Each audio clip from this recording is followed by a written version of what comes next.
I'm here with Stefan Cater. Stefan's an artist. I just want to say thank you for chatting with me today. Stefan, I believe you were a born artist. Is that right? Where are you from? Well, yes. I was born in Switzerland, and at the time of my birth, my mother was rather unhappy.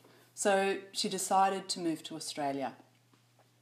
I was an 8-month-old baby when we landed in Melbourne, and when I was around, 4 or 5 years old, my mother wasn't sure how to communicate with me. So she showed me picture books and comics, and she saw my face light up at the visual images. So she got some coloured pencils and placed one in my hand and showed me an image of a bird and then directed me to copy it, which I did. I'm a very visual person, and I learn through images, not through the written word. Everything that I've learnt throughout my life has been through my eyes.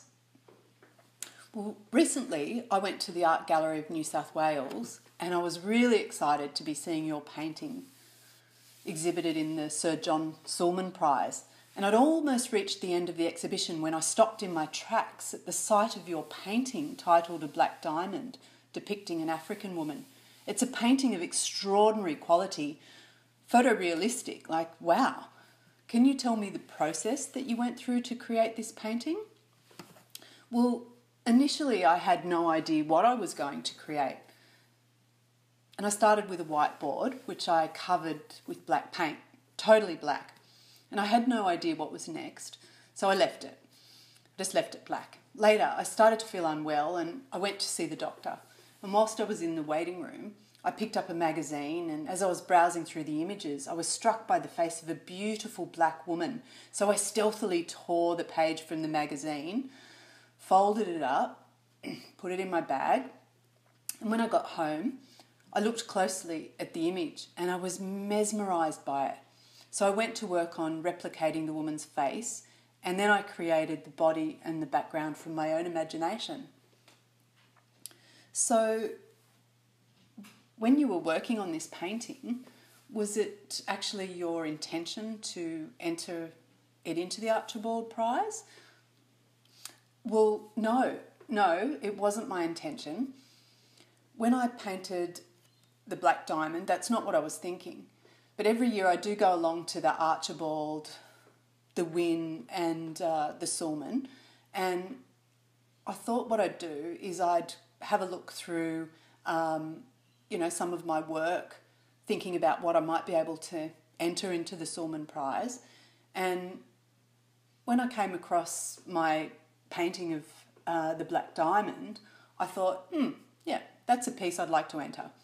So I sent it off to get it framed and then sent it off to the art gallery.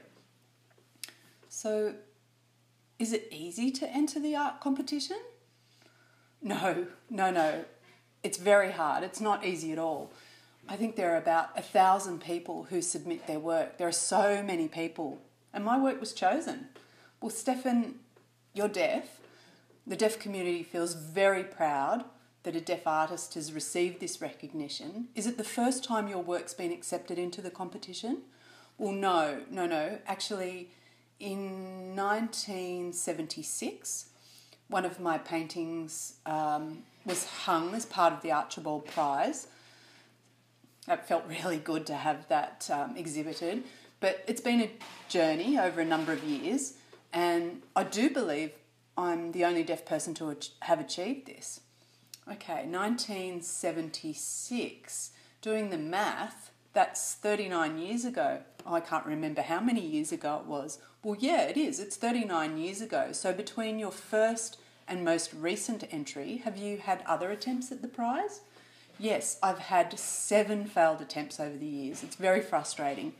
I entered portraits of Jack Thompson twice, and I also entered Martin Sharp's portrait twice without any success. So this year, did you just enter the Sulman Prize? Well, no, actually I entered all 3. I entered the Archibald, the Wynne and the Sulman Prize. So I entered 3 different paintings, and there is an entry fee for the competition, which is $50 per piece. So I paid my $150 in the hope of success. Unfortunately, I didn't get into the Archibald or the Win, but I was successful and attended an interview to have my work hung in the Sulman. I was very excited. So do you have plans to enter again next year? Yes, I do. I'm going to keep working on it. I don't think I'll ever give up. Look, thank you for your time, and I really do hope that other artists out there can learn something from you.